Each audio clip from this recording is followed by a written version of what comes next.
नमस्कार। आज की कहानी यह भी नहीं रहने वाला है। एक साधु पूरे देश का भ्रमण करने के लिए पैदल निकला। चलते चलते रात हुई। रात हो जाने पर एक गांव में आनंद नाम के व्यक्ति के दरवाजे पर रुक गया। वहाँ ठहर गया। आनंद के घर में ठहर गया। आनंद ने उस साधु की, फकीर की खूब सेवा की और बहुत सारे उपहार देकर वहाँ से विदा किया। फकीर ने आनंद के लिए प्रार्थना की। कहने लगा कि भगवान करे तू दिनों दिन बढ़ता रहे। तो फकीर साधु की बात सुनकर आनंद हंस पड़ा और बोला, अरे फकीर साहब, जो भी है ये रहने वाला नहीं। तो फकीर साधु आनंद की ओर देखता रह गया और वहाँ से चला गया। 2 वर्ष बाद फकीर फिर आनंद के घर आया और देखा कि सारा वैभव जो था वहाँ पर वो सब कुछ खत्म हो गया। कुछ नहीं है जो पहले था। पता चला कि आनंद अब बगल के गांव में एक जमींदार के यहाँ नौकरी करता है, क्योंकि जो ठाट बाट थे वो सब खत्म हो गए थे। अब उस गांव में वो जमींदार के यहाँ नौकरी करता था। तो फिर वहाँ पर वो साधु फकीर मिलने गया आनंद से। आनंद ने अभाव में, कुछ भी नहीं था पहले जैसा, फिर भी फकीर का स्वागत किया।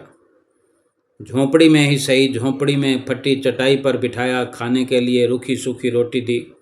दूसरे दिन जाते समय फकीर की आंखों में आंसू थे,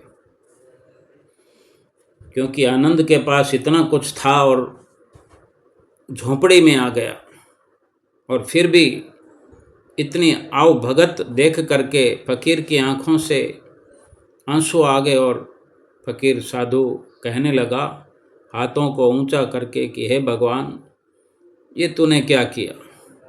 लेकिन आनंद जो है ये सुनकर हंस पड़ा और बोला, फकीर साईं, तुम क्यों दुखी हो रहे हो? और संतों के तो वचन भी हैं कि भगवान इंसान को जिस हाल में रखे, इंसान को उसका धन्यवाद करके खुश रहना चाहिए। उल्हाना नहीं देना, दुख नहीं मनाना। समय सदा बदलता रहता है। और फिर कहा आनंद ने कि सुनो, अब ये भी रहने वाला नहीं है। फकीर सोचने लगा, मैं तो केवल वेशभूषा से फकीर हूँ, साधु हूँ। सच्चा फकीर तो तू ही है आनंद। जब साधु ने ऐसा कहा तो ये सब कहते कहते आनंद सुनता रहा, और आनंद ने जो कहना था कह दिया। फकीर चला गया। 2 साल बाद फिर फकीर यात्रा पर निकला। फिर आया, फिर आनंद से मिला तो देखकर हैरान रह गया कि आनंद तो अब फिर जमींदारों का जमींदार बन गया है। मालूम हुआ कि जिस जमींदार के यहाँ आनंद नौकरी करता था उसको कोई संतान नहीं थी, तो वो मरते समय अपनी सारी जायदाद आनंद को दे गया। तो फकीर ने ये सब देख करके आनंद से कहा कि अच्छा हुआ, वो ज़माना भी गुजर गया, भगवान करे अब तू ऐसा ही बना रहे। तो ये सुनकर आनंद फिर हंस पड़ा और कहने लगा, फकीर साहब, अब भी आपकी नादानी वैसे की वैसे बनी हुई है। तो फकीर कहता, क्या ये भी नहीं रहने वाला? आनंद ने उत्तर दिया, हाँ बिल्कुल, या तो ये चला जाएगा या फिर इसको अपना समझने वाला ही चला जाएगा, कुछ भी रहने वाला नहीं है। और अगर शाश्वत कुछ है, सच्चाई कुछ है, सत्य कुछ है, तो वो है परमात्मा, और उस परमात्मा का अंश आत्मा।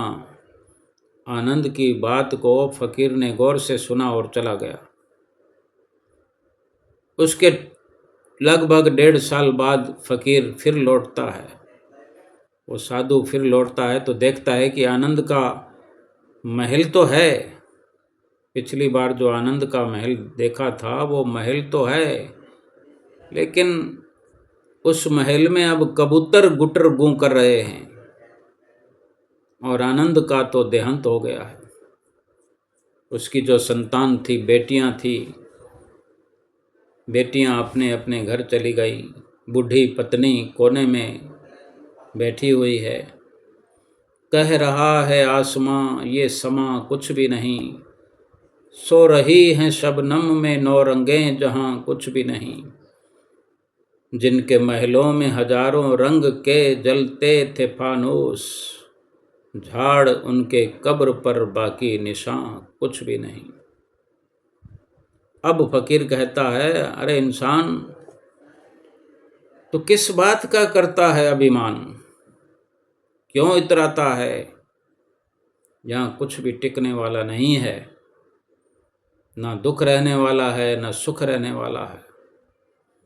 तू सोचता है पड़ोसी मुसीबत में है और मैं मौज में हूँ, लेकिन सुन, ना मौज रहेगी ना मुसीबत रहेगी। सदा हमेशा तो उसको जानने वाला ही रहेगा। सच्चे इंसान वो हैं जो हर हाल में खुश रहते हैं। मिल गया माल तो उस माल में खुश रहते हैं, और हो गए बेहाल तो उस हाल में भी खुश रहते हैं। फकीर कहने लगा, धन्य है आनंद तेरा सत्संग, और धन्य है तुम्हारे सतगुरु। मैं तो झूठा फकीर हूँ, असली फकीरी तो तेरी ज़िंदगी है। अब मैं तेरी तस्वीर देखना चाहता हूँ, कुछ फूल चढ़ाकर दुआ तो मांग लूँ। फकीर दूसरे कमरे में जाता है तो देखता है कि आनंद ने अपनी तस्वीर पर भी लिखवा रखा है, आखिर में ये भी नहीं रहेगा। नमस्कार।